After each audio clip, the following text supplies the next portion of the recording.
Okay, so this chapter discusses a lot of the guitar heroes. The late 70s and early 80s, and probably the guy who epitomizes this more than anyone is Eddie Van Halen. So we'll talk. We're going to show you a few of the techniques that he employed in his tunes and his songs, and I think they'll make a little bit more sense to you as you listen to these tunes.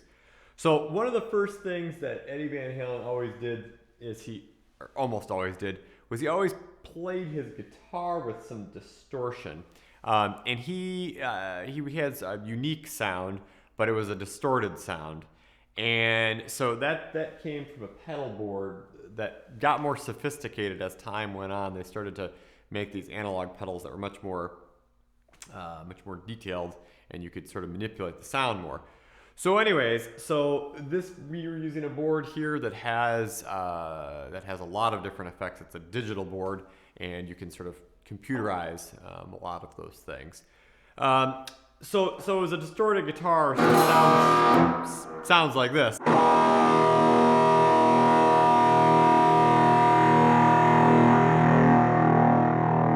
And one of the great things about distortion is that you can really hang on to a note for as long as you want, almost.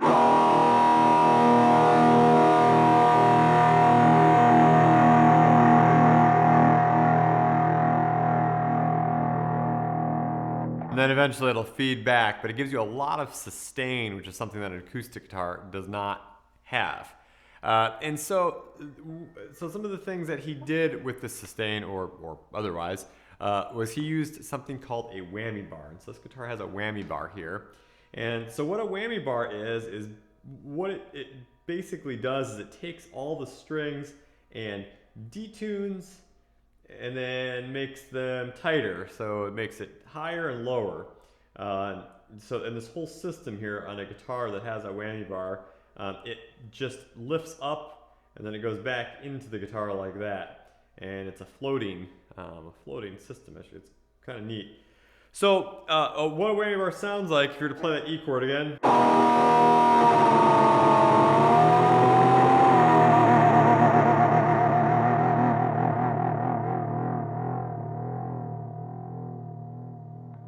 So it's kind of neat. And you can also try an individual note.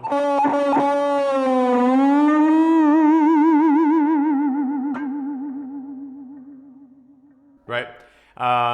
And so that's one of the things that he does all the time in his solos. He uses it, probably the best whammy bar usage in the history of guitar, if you ask me.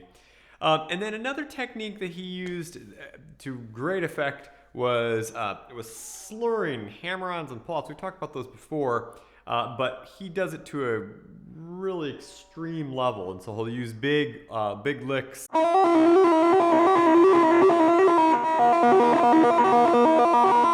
Things where he's trying to slur or pull off to an open string.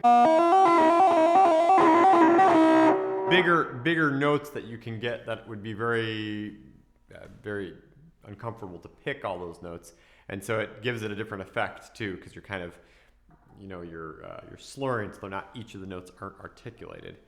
And then something else that he does a lot of is bending notes. So bending notes, that's sort of similar to what the whammy bar does, but it's just with an individual string. So you might play.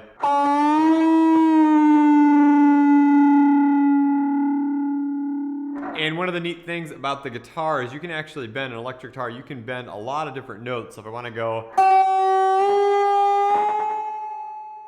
you can get comfortably a whole step, so you can get to that. And you can even get farther with basically just the strength of your fingers. And again, he uses that time and time again in his guitar solos. And then something else is these pinch harmonics. So this is with my right hand here. And so harmonics are just this effect that you get. It's a physics thing. If you cut the string in half and you play right at the middle of the string there,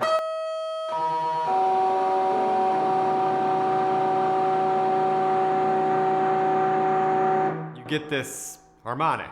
And there's another way to achieve that, and that's with a pick. And basically what you do is you're sort of playing the pick with your finger.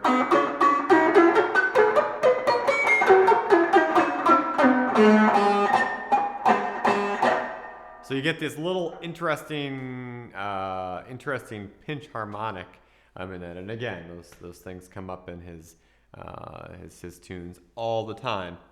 And then another technique that he uses is something. This is from the mandolin tradition, really.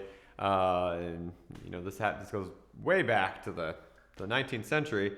And it's called tremolo picking. So basically, that's just playing fast with your pick.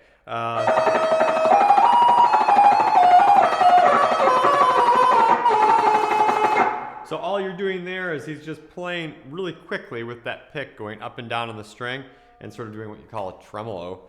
And that happens in classical guitar too. And it's a very interesting effect. You can of course combine that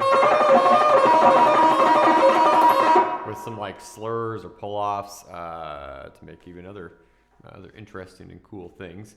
And then lastly, probably the technique that he is known most for, and I don't think it's correct to say he invented it, but I think he is the one who popularized it and made it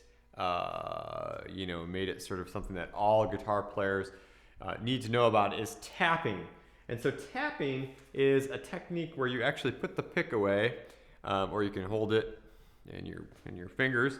And what you do with this is you just simply take your right hand and you tap, and then you use your other fingers to do those pull-offs and slurs again. So you just simply go like this.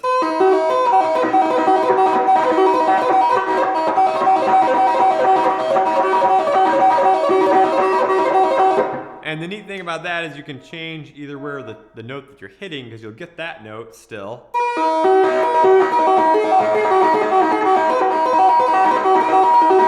Or you can also change where you are playing with your left hand.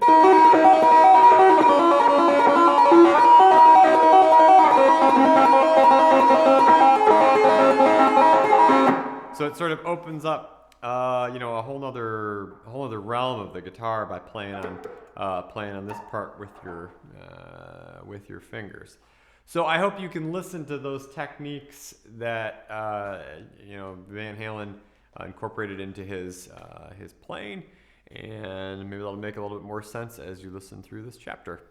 Yeah. So Brett, we had a cool experience a few years ago playing guitar quartets with one of the members of the most famous guitar quartet, the Romero brothers. The Romeros, four brothers who learned from their father. They had immigrated from Spain, correct? Mm-hmm. And so the next generation down, we got to play with Celino Romero doing some quartets, and he told us a great story about his grandfather. Mm-hmm. You want to relate that?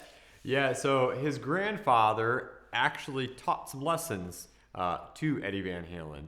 And so I think that's an interesting connection from the classical guitar universe to, one of the guitar legends, one of the electric guitar legends of the world. So we thought that was an interesting side tale about Eddie Van Halen and the Celino Romero and the rest of the Romeros. So yeah, and what Celino had mentioned along the way is that the grandpa had shown Eddie how to tap on a classical guitar. That mm-hmm. It's not a common thing in classical guitars, but he actually gave him a little demonstration, and I think that's where he developed and took it to extent that nobody else even dreamed of. But it actually came from a classical lesson he had. Yep. So there you go. So study your classical guitar, kids. Yeah.